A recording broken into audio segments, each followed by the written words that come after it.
Hello, welcome everyone. I hope you can hear me. I can't hear you because there's no one else up here with me. Okay, You I've got the Gristle King. can you hear me now? I'm assuming you can, but I could be wrong.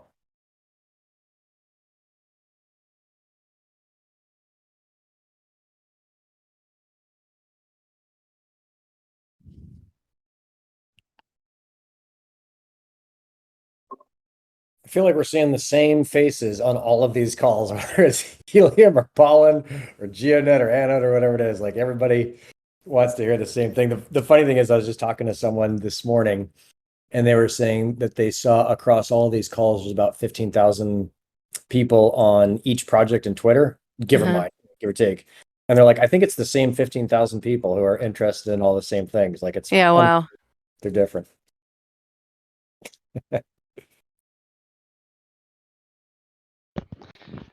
Nick, is that a good thing or a bad thing?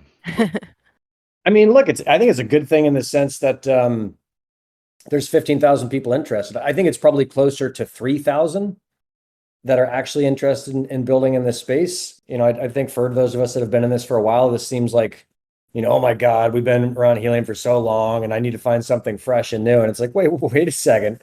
This thing hasn't even gotten started. Like True. it's old saying it's still early, but it is.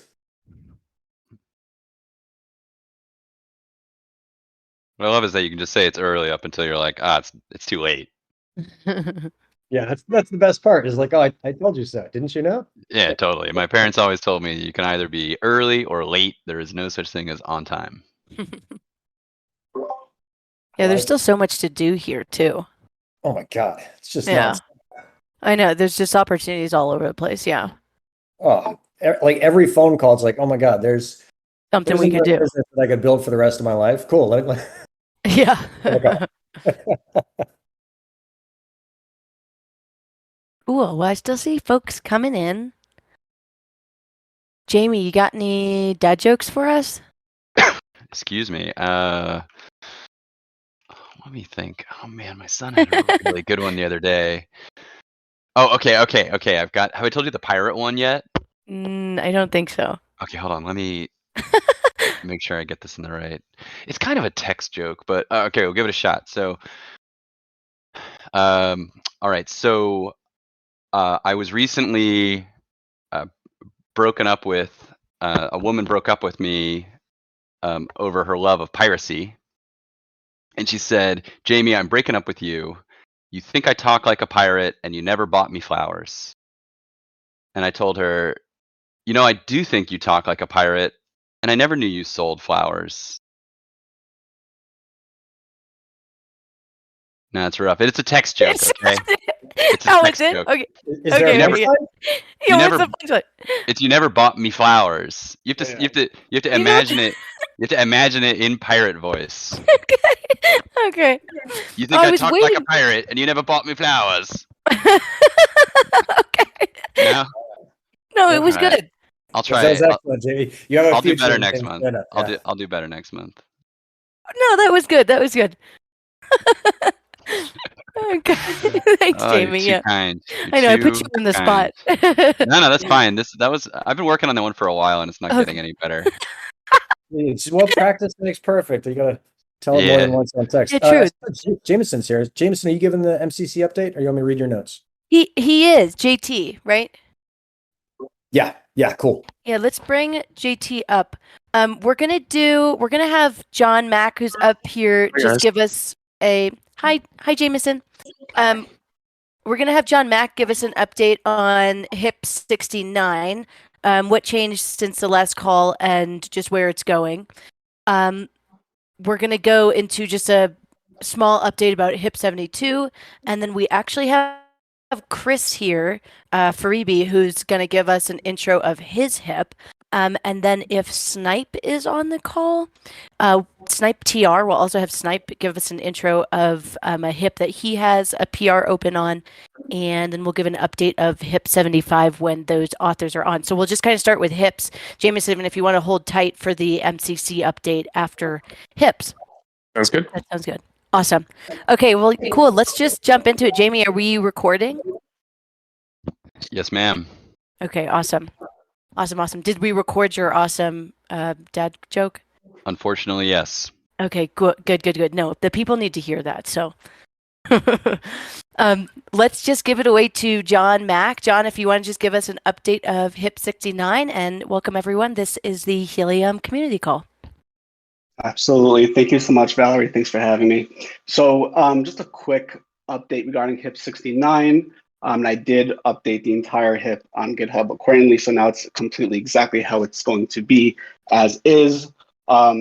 Basically, in short, and not to cause any confusion, so what I'm about to say is what HIP 69 was and what it is now. So what HIP 69 was basically it had multiple different stages. It had a whole bunch of various different rules. I don't want to use the word anti-gaming because it causes confusion, but it had a whole bunch of different rules in order for people to be eligible for the reassertion fee reduction, as well as it had a dynamic level mathematical equation and some other like mathematical logic in order to determine dynamically what the assertion prices should be based on various factors such as the price of HNT, like the Oracle price, the average earnings per hotspot, total active hotspots, et cetera, et cetera.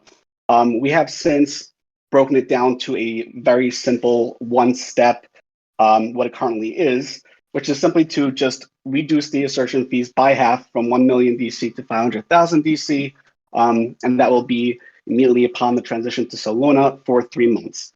Now, why did we scratch everything else? Why are there no more rules? And why is it simply to cut the assertion fee in half? And why is it only for 3 months?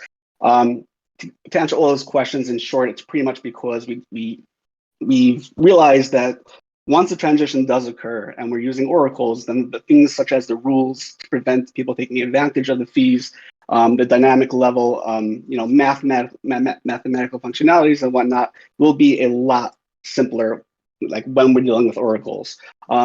Additionally, we decided to go and have no rules and just to allow it, because we realized that with all the new anti-gaming code, some of it's been done by Starwatcher and a number of others have created this new, this new gaming prevention code.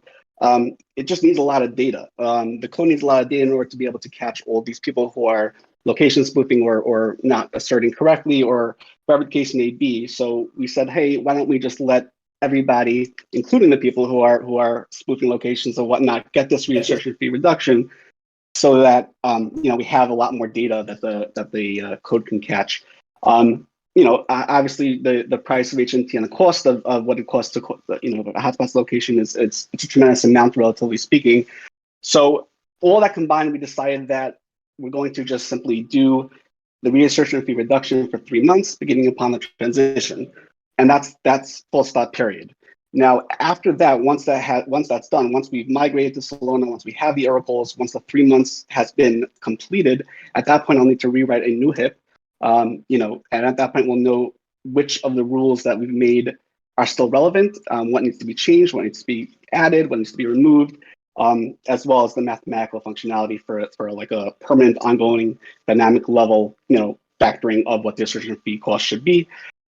So in short and in conclusion, pretty much as of today, as of now, what we will be voting on in the near future will be to simply reduce the assertion fee cost by half to 500,000 DC for 3 months upon the transition to Solana, and then revert back after the 3 months.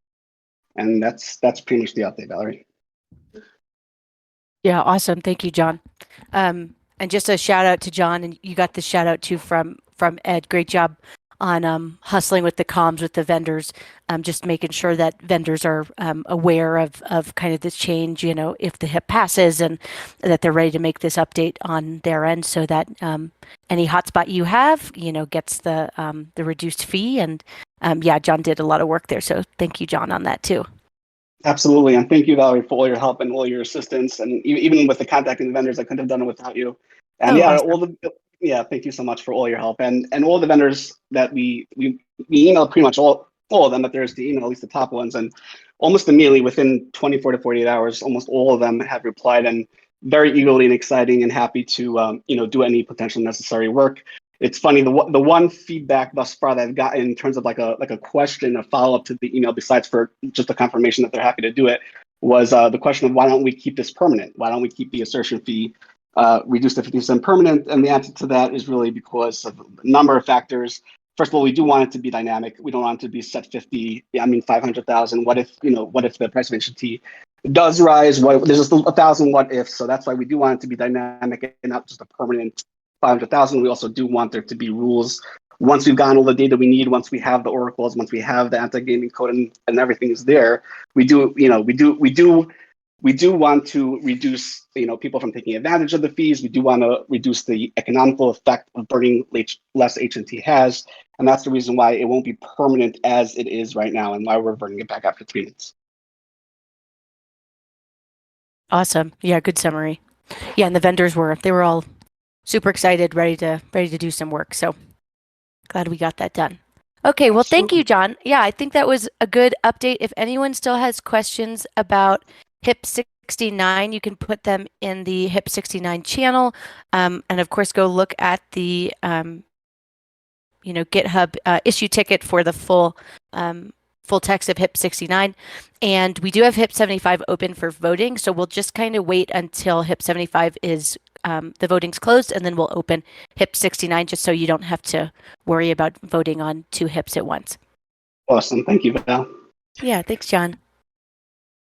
Okay, let's move on then. So we got HIP 72, just to give you an update on. I'm not sure if Paul is in the chat, but I will just give an update on it. So HIP 72 is still getting a review by MCC. I'm hoping my MCC update today actually gives me a little bit more on this, and you can let me know, JT, if there was a decision made on HIP 72 about the firmware keys and how firmware updates are going to be made. But basically, we need MCC to kind of tell us if they can do that for HIP 72 and how that's going to go eventually, so that the implementation is just really clear on HIP 72 before we bring that to a vote. So that is the update with that. HIP 72 is also doing creating a prototype for the secure concentrator card right now, and I think we actually have some MCC members doing some testing. So that is pretty cool. And but I think that's it for HIP 72. Basically, we'll bring to a vote as soon as we kind of get an answer on that. So still in the pipeline, still moving forward. If you have any questions or haven't read what HIP 72 is, please just go to that channel and ask some questions. Let's bring Chris up here now. Chris, yay, there you are. Okay.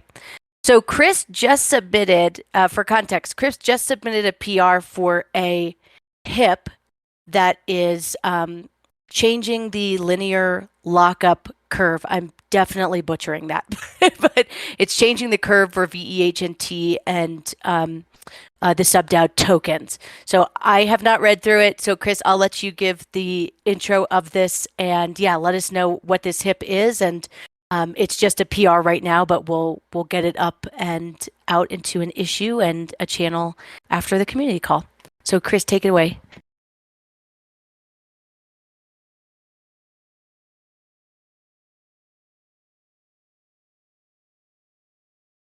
We might be on push to talk. I can't hear you if you're speaking.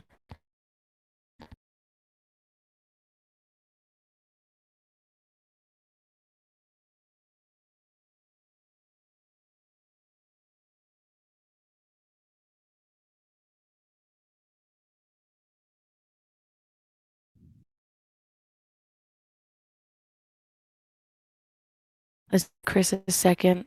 There's also, we have the AMA questions chat where you can put questions from this call in here and we can read them out to speakers, or you can just ask questions and chat with other people.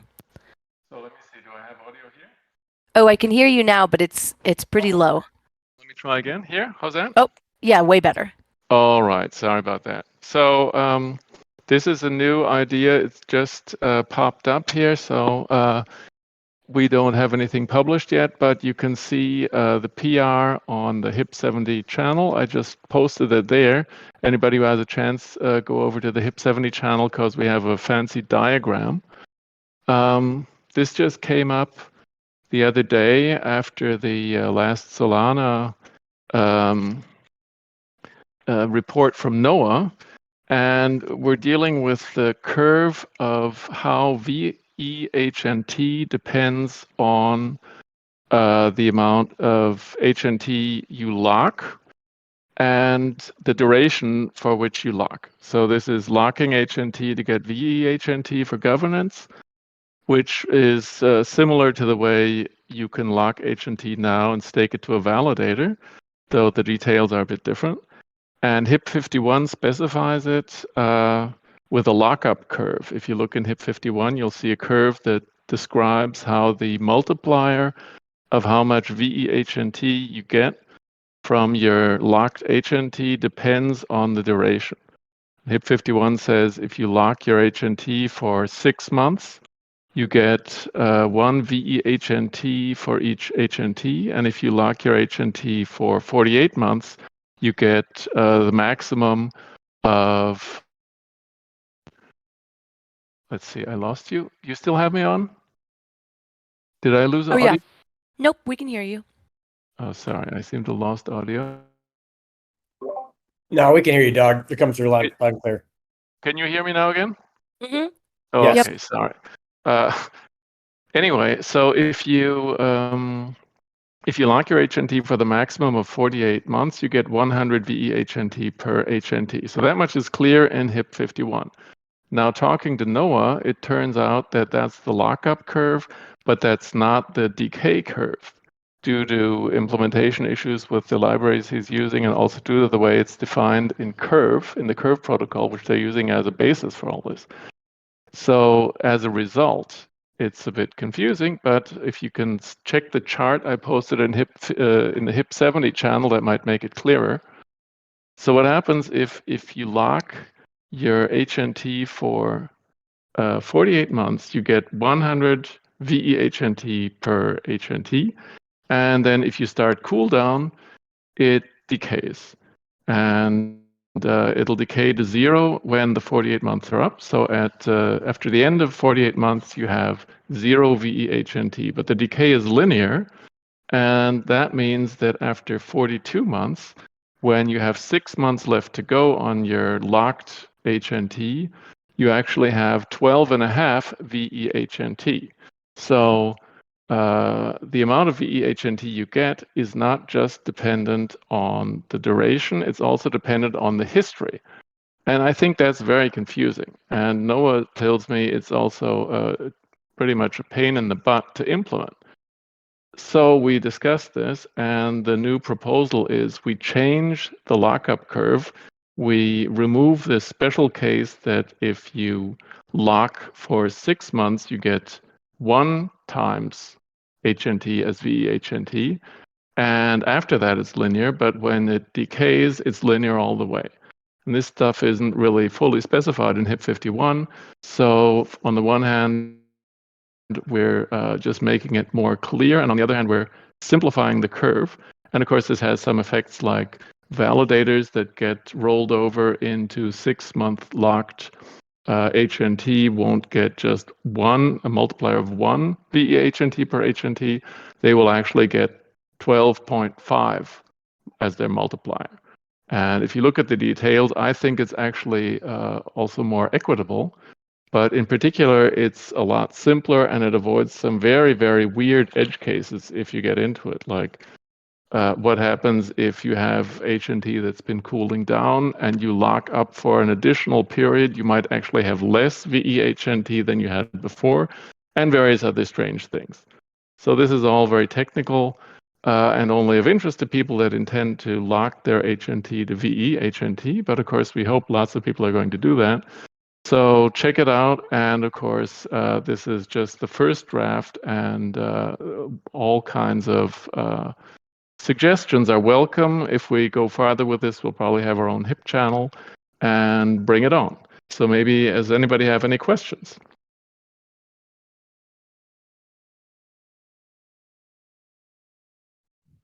We just asked in the chat if anyone had any questions. Great overview, Chris. Anyone on stage have any questions for Chris?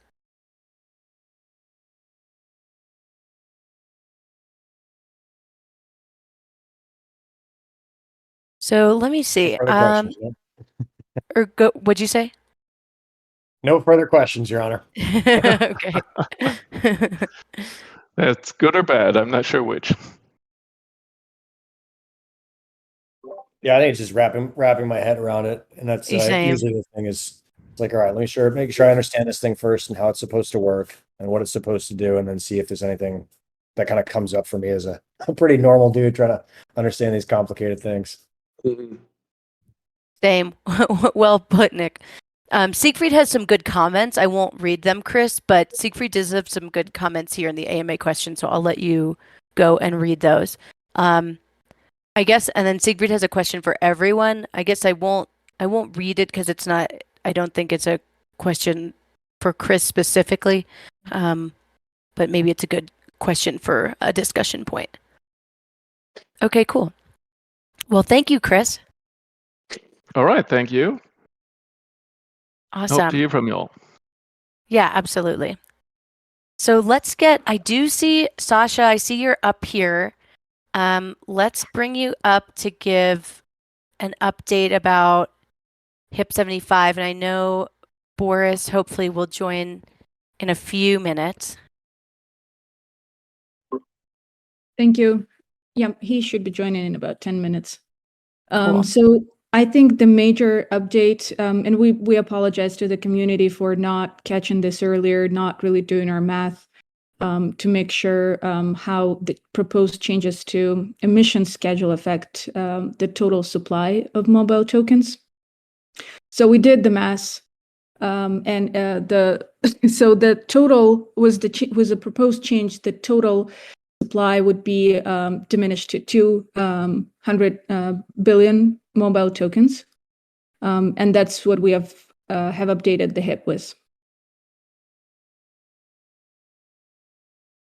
Yeah, and the HIP 75 is now open for voting too, so you should have gotten a notification on that. But of course, if you haven't, it's helium.vote and you can go cast your vote on HIP 75. I guess, Sasha, like if this is the first time again that someone's seeing HIP 75, can you just give us a short kind of summary of it again? Yeah, definitely. So HIP 75 proposes two major changes. One is it proposes to start programmatic emissions on the Helium blockchain instead of waiting for migration to Solana. And the main reason for that is that the supply of pre-mined tokens that we had for Genesis is running out on February 1st. And in order to continue rewarding 5G hotspot owners that provide mobile coverage, we need to make this change to continue with the rewards. So that's one major change. And another one is that we've proposed changes to the emissions curve in order to prevent more than double rewarding of 5G hotspot owners as we start programmatic minting.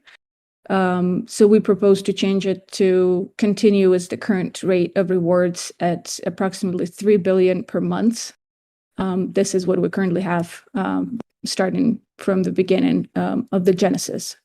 And if we were to keep the old emissions curve as proposed in HIP 53, then we would start rewarding 6.6 billions per month without actually having any significant changes to the proof of coverage algorithm.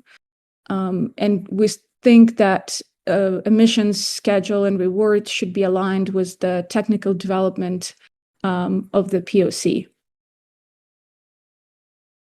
And as I mentioned in the beginning, this in terms affects the total amount of mobile tokens that will be minted to from 250 billion to 200. That's it. Thanks, Sasha. I'm trying to see if there's any maybe questions we haven't answered about HIP 75. I feel like you've done a really good job of making it pretty straightforward. Siegfried's saying question is coming. Okay. So let me give us a second. We'll see if we get any more questions. Again, you can post questions in the hashtag AMA-questions chat.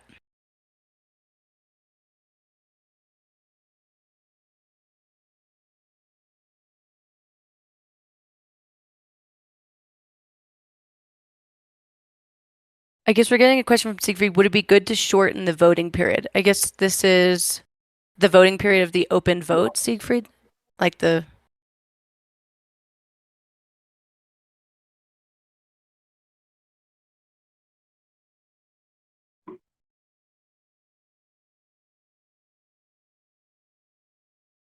Not sure if the 7-day voting period is too long to have 75 implemented on February 1st. Yeah, so Sasha, we do have a 7-day voting period right now for HIP 75, which will close on the 31st. Is that enough time? I know it's at the tight end. Is that enough time, though, for you all to essentially be able to implement HIP 75? Yep. So the technical part of it is already implemented, and it's gated by the chain var. There's currently testing going on, the discussion and the fishbowl test of the subnetwork, new type of subnetwork reward that would mint mobile tokens. So we should be fine with this timeline. Okay. Okay, great. That's good to know. Background work is already been actively done. Awesome. Okay. Good to know.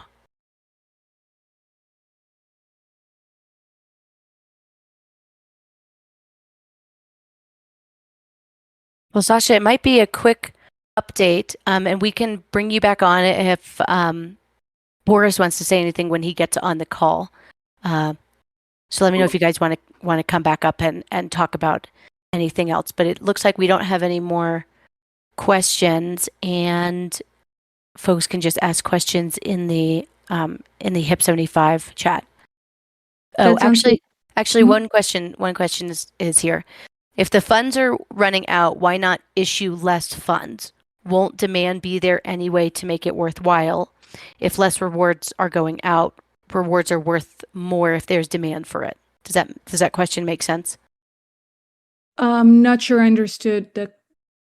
Let's see. If the funds are running out, why not issue less funds? Let's just start with that question. If the funds are running out, why not issue less funds? So the funds are running out from the pre-mine pool that was extended by the foundation. So this is not an automatic way to reward 5G hotspot owners, and we want to shift from this manual way that requires agreements, announcements, to more automatic way that can be easily replicated later on Solana once we move. Okay. Yeah, I think the question didn't understand what bucket the initial funds were coming from, and maybe the context around why it was changing. Okay. Did my explanation help a bit, or? Definitely, I think so. Okay. Okay. Well, if you have any more questions for Sasha or HIP 75, go ahead and put them in the chat. And yeah, again, you have, I think, another 6 or 5 full days now to vote on HIP 75 and cast your vote. Thank you, everyone. Sasha.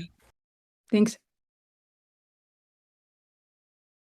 Awesome. I think we are through our HIP updates.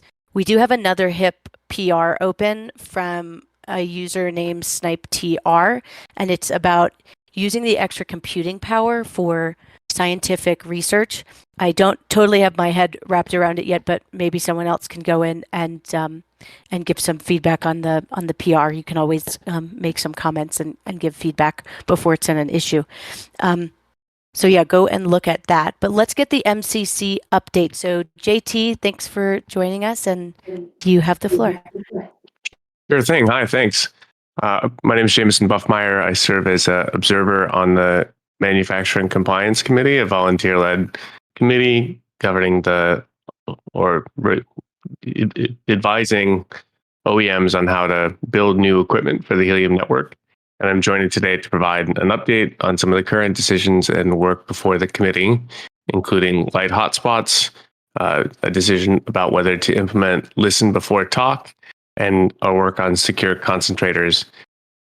So for light hotspots, the MCC has received more than 50 light hotspot gateways for hardware audit and is currently conducting testing led by Sophie. We expect to have several ready for MCC vote this week and more next week. On listen before talk, and I know we're all excited in the community for the final arrival of light hotspots. So I think this is actually a pretty significant step. For listen before talk, for those unfamiliar with it, LBT or listen before talk is a potential requirement we could add that would reduce channel collisions and open up some additional markets. So we're evaluating it as a requirement for gateway manufacturers to support, assessing the trade-off of cost. It would require additional, burden for OEMs to comply with, but it would reduce data loss due to packet collisions and open the South Korean and Japanese markets where these are a regulatory requirement. More information is available on the internet. I will send out a link to a nice recap by the rack management team of the trade-offs of LBT. We already require this feature for hotspots sold into South Korea and Japan. This is consideration of requiring it for the European market. Additionally, on the secure concentrator card requirement, the MCC has begun testing secure concentrators detailed in HIP 72. I personally am very excited about this. It's a way of ensuring the data on our network is and can be more trusted. We've determined that some oversight will need to extend to the manufacturing of the secure concentrator card and the injection of the private keys, and have requested that the HIP 72 GitHub is updated accordingly. The rest of my updates are purely administrative. We're migrating maker docs such as the HIP 19 approval process and checklist to the Helium Foundation website. They'll be found in a couple different places, but we just want to make them accessible to the broadest audience there. And we're reviewing the HIP 19 tracker and other operating documents, some of which have recently transitioned to Notion, but are still also held on Google Docs.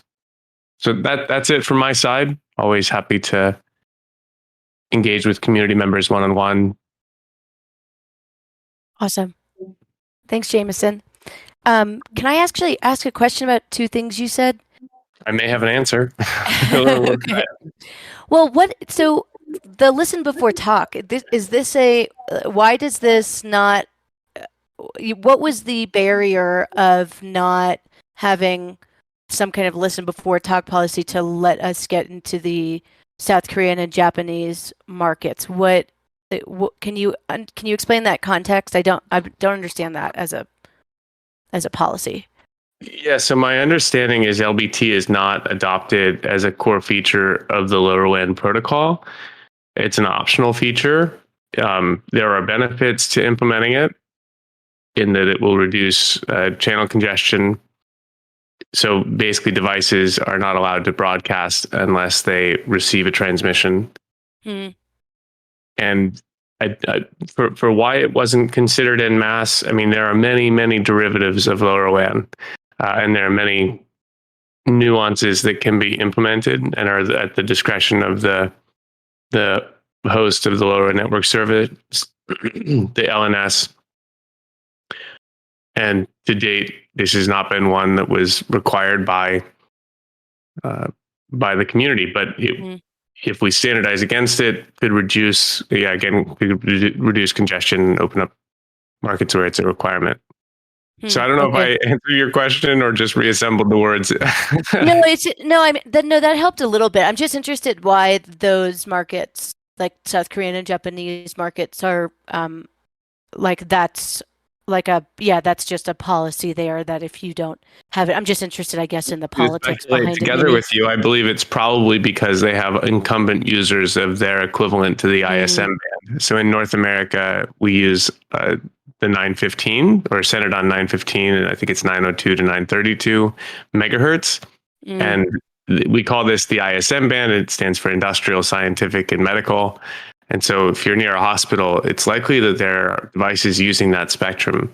So in my hometown of San Francisco, where I run some LoRa prototypes on the Helium network, I'm delighted by the number of gateways that a device can be seen by. But of course, if you have too many gateways and too many devices, at some point you'll have collisions and packet loss. And so I think, in the Japanese and Korean markets, again, I'm speculating about their world, but I imagine that there are devices using that spectrum band and they don't want to crowd them out. Interesting. Okay. Yeah, interesting. Cool. Okay. And then LBP just reduces or eliminates redundancy in communications.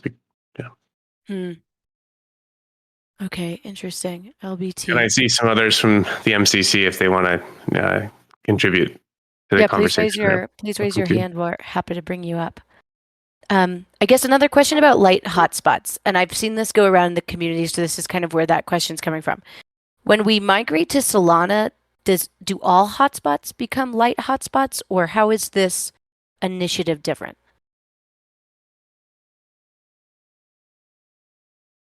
If you know the answer, JT.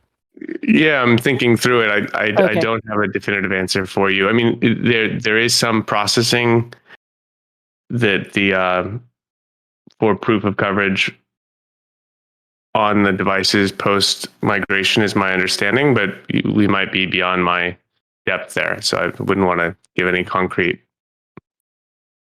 Okay, no worries. If anyone has an answer for that and they'd love to put it in the chat, please go ahead and put it in the chat or raise your hand and we'll bring you up. But okay, I think that's it for MCC update. Thank you so much, Jameson, for coming on and letting us put you on the spot. Sure thing. Cool. Okay, awesome. Let's go to, I won't go to the, I have an events upcoming in the agenda, but I kind of want to talk about OpenLNS if Joey is willing to come up here and tell us about OpenLNS. Did he just leave? I swear he just left. We'll probably bug it out. Hey, there's one more thing the MCC is just working on. I don't think it was in the notes, Jameson. We were talking about this before, but just so the community knows is that MCC is trying to deal with this whole, it's probably a better word for it, but failed manufacturer piece. It's not an easy thing to solve. I know it seems like it might be an easy thing to solve, but if you bought a hotspot from a manufacturer that is no longer in business, and that is just eventually going to be the case for many of them, we don't have a great solution that everybody's happy with yet. So just, it's being worked on. I wish I had better updates, but it ain't there. So. Yeah, thanks for that background, Nick. Hi, Joey. Hello. I clicked the leave button the first time around. So You did. Like, oh my gosh, Joey doesn't want to give us an update on OpenLNS. Yeah.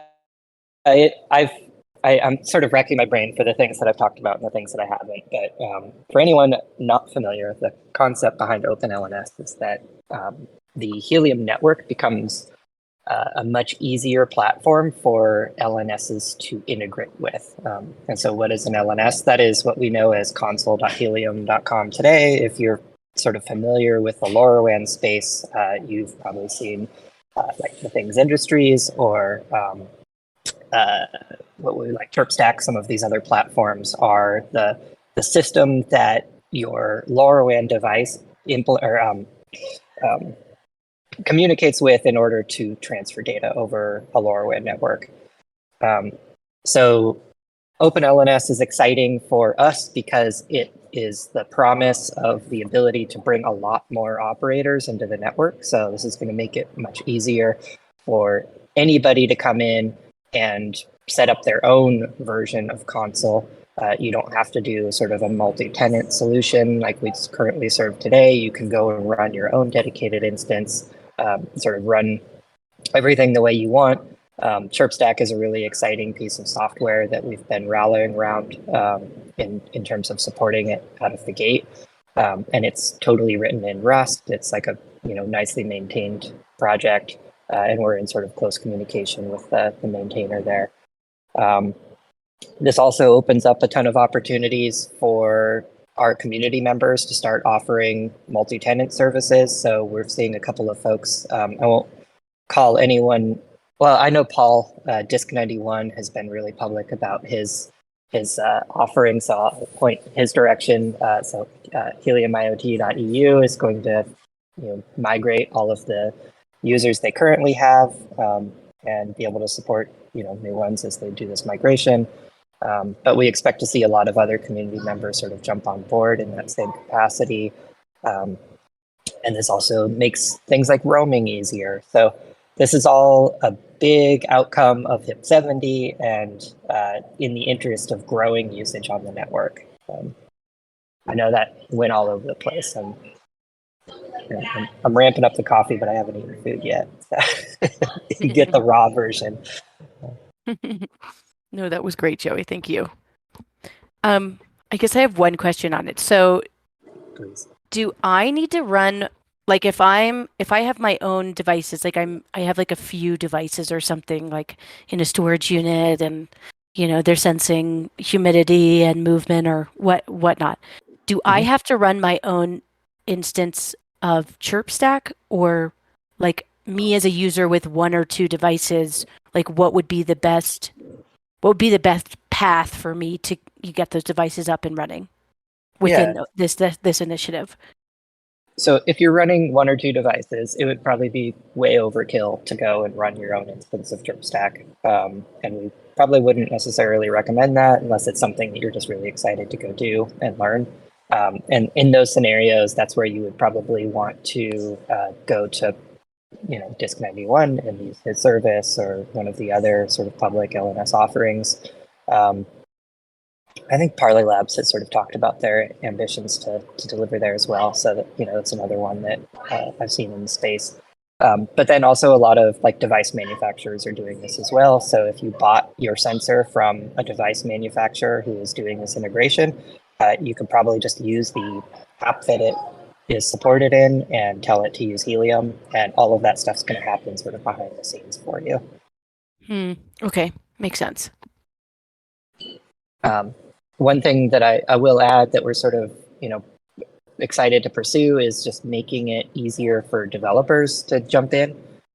Today, the story around console is a little heavy-handed in terms of getting everything set up. We hope to get that to a state of a much more like one-click install. So almost going to docs and clicking a button and having everything spin up for you, maybe connecting your wallet and you're done. Yeah, wow. That's something you're working on right now? Yes, yeah. Yeah, wow. That sounds like a lot of work, Joey. That's cool. It's exciting stuff. I don't know if it comes through, but I'm very excited about this entire initiative because we've been chasing the story of usage on the network, and this is like our number one priority. Short of making sure that the network's working and all of that. And so this is a really good opportunity to make it a much more seamless flow for new users to come on, and it also gives inbound consumers a lot more options in terms of the provider that they sign up with. Cool. Well, thank you, Joey. Any other questions for Joey, either in the chat or any of the speakers up here?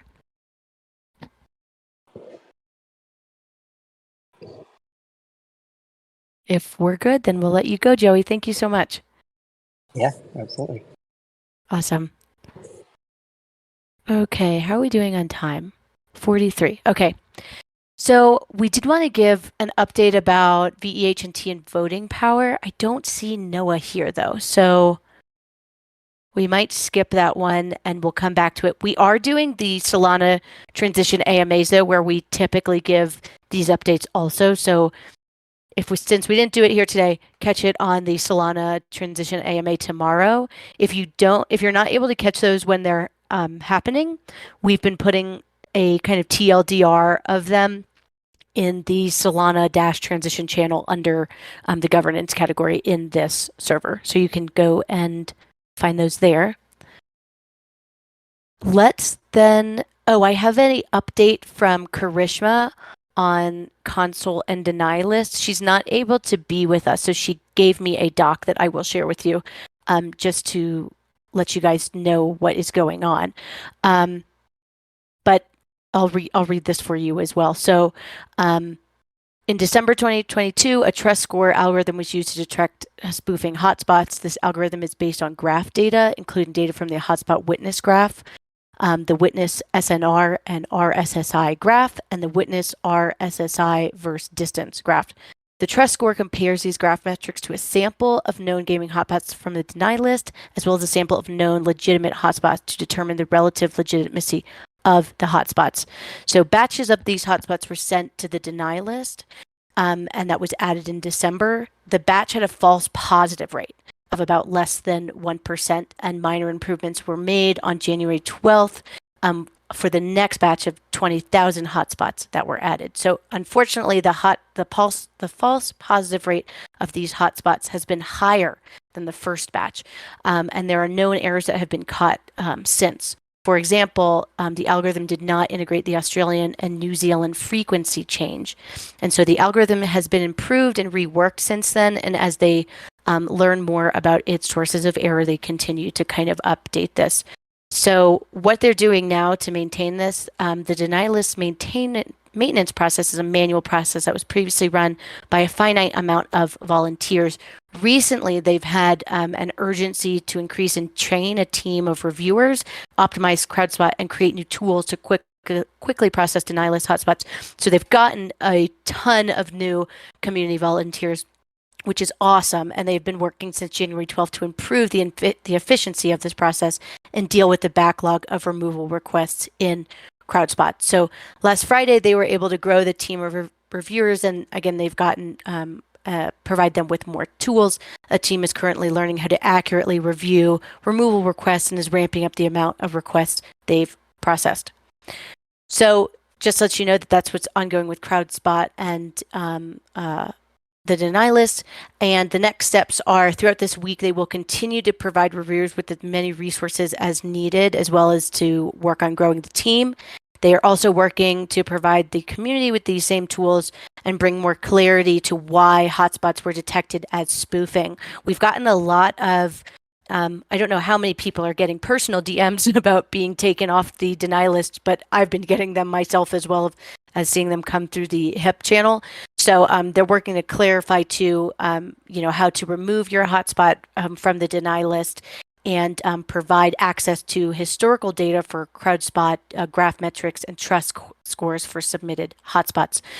So in general, continuing to review and grow the team and, create more accuracy around removing or, keeping folks on the deny list. Basically, from Karishma, thank you for your patience over the last 2 weeks and apologize for any inconvenience. I'll link folks to this doc that they can read as well, but hopefully you got the gist from me reading it right now. And of course, if you have any questions about CrowdSpot or the deny list, there's plenty of channels and people to kind of help you in here. But if you do want to remove your hotspot from the deny list, you need to go to crowdspot.io and follow those instructions. Cool. Thanks, Bryce from Emirate. Appreciate all the hard work with CrowdSpot. Awesome. Okay. And then we do have some time, just want to open to the community to talk. I know we have Nick here, and I think we have Ed on the call too, if Ed wants to get up. I know we've been talking in back channels, but kind of just open for community to say anything. There's always lots going on, lots of updates on your work, and just anything you guys want to kind of talk about or say to the community. Sure. I've got like 600 things that I'm working on, so I don't think we have time for all those. I'll hit the two things that are relevant to Helium and probably useful for the community at large. Number one is the soil moisture work that is kind of came out of one of the Helium grant, the Helium grant that I got for People Counter, working with Nick over at Helium Vision / Uplink Engine. They're doing a bunch of stuff on data visualization, and all of that stuff is getting used in the vernal pools project. So really, the point for bringing this up is to say, look, a lot of folks are building in this space. If you've even thought about learning how to use a sensor or learning how to use any of this stuff, like now is a great time. There's tons of help out there. And it's also a super good time because, again, it is pretty early and people are pretty willing to work with you as far as customizing whatever it is that you want to whatever it is that you're doing. So kind of the drum to beat here is continue to build sensor stuff that is useful. There's also a weather project I'm doing, same kind of thing, all like sensor building stuff. So just in general, like sensors are being built, Helium network is being used. I'm sure someone will hear this and be like, yeah, but I didn't see, 600 billion data credits. It's a failure. It's not going to happen yet, but I think by the end of this year, we're not going to be at 600 billion, but we are going to see significant growth in this. So yeah, just don't get left behind in the whole building sensor thing because it seems difficult. I can look at the audience on this call and I see in the top row that I could see is that there's tons of people on here who will help you. All you have to do is ask for help and you'll get it. And this is still a pretty strong and small and tight community, even though it's probably the biggest community in the whole tipping space. So those are the two kind of sensor updates. In the wider space, and I don't really have a ton to say on this, but it's also the elephant in the room, is that recently we saw Pollen made some pretty big changes to their token incentives. Community over there was pretty disenfranchised. And I think the really interesting thing there is that, look, not all of these projects are going to work out. And all of us in this space, in Helium and every other space, have to be really cognizant of the fact that we are still in the Wild West. Yeah, and don't go into this thing kind of with eyes shut. What will end up happening with Pollen is unknown, but yeah, very interesting to see the whole thing kind of go down, and also just to not ignore that they were a competitor and they look like they're doing something very different now. So I think those are the kind of 2 or 3 updates that I've got. Was there anything else that you wanted me to hit while I was on here? No, I think that was great, Nick. Thanks about the sensor stuff too. I think it's good to I guess the last thing is I'm here with Max in Miami. He just walked in the door and we're going to the Helium Mobile thing today and super psyched to see what's going on there. So nice. Very cool things happening across the space. Very cool.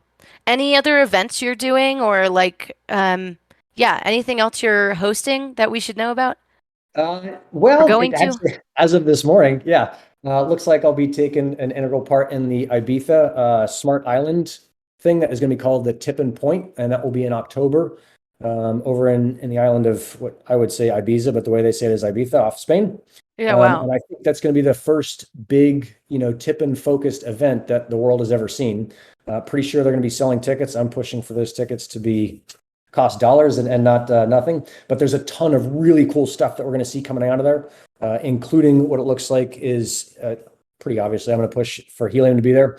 Hive Mapper looks like they're going to go GeodeNet. All of the Anode Labs, all the projects that you've heard about are all going to be gathered in one place. It's going to be a 2 to 3 day event, and I think it's really exciting because it's the event that we've all been kind of waiting in this space for the past couple of years. Now, I don't want to make any promises on the Helium side. I'm not a Helium, foundation employee or any of that stuff, but I think what we're going to see in October in Ibiza is pretty amazing. So that's the kind of event wrap up now as far as like big important stuff. I'm going to be bouncing around with Max for the next 6 months to a ton of these different events, but that's probably the really big one that's the most important to the Helium community.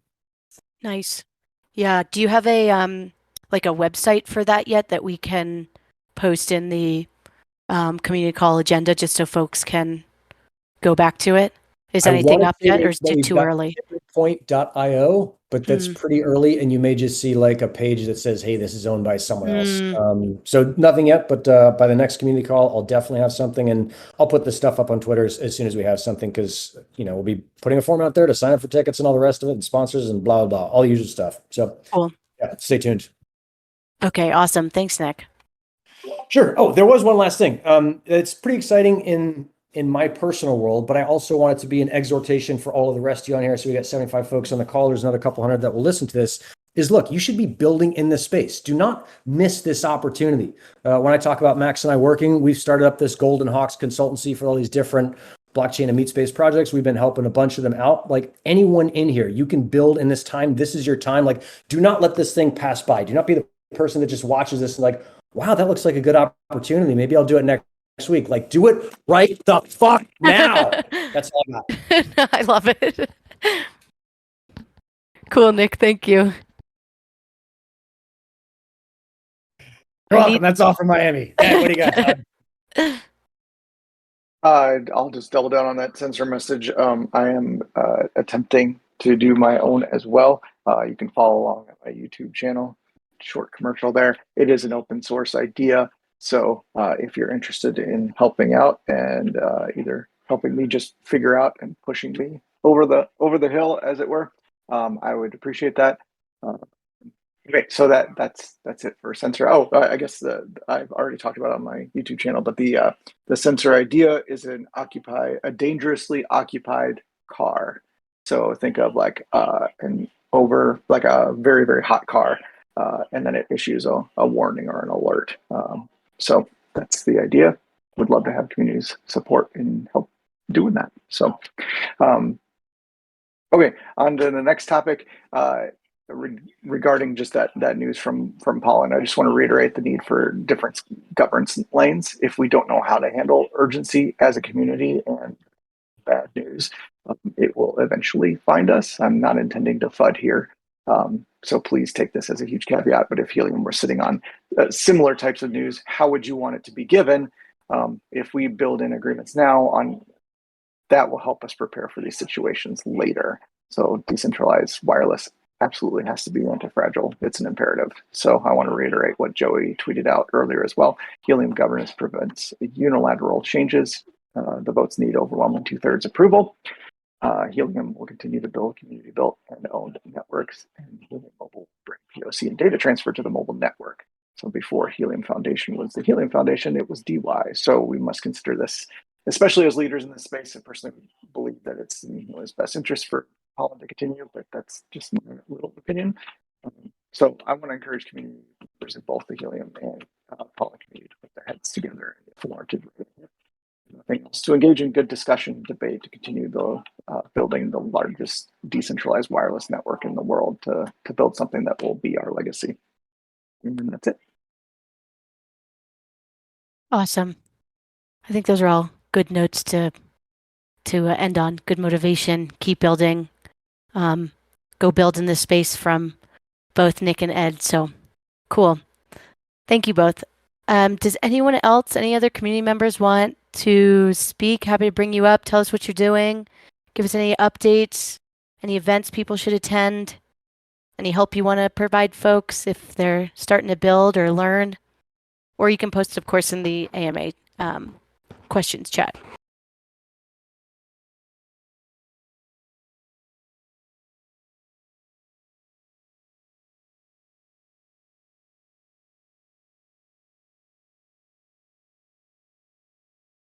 Cool.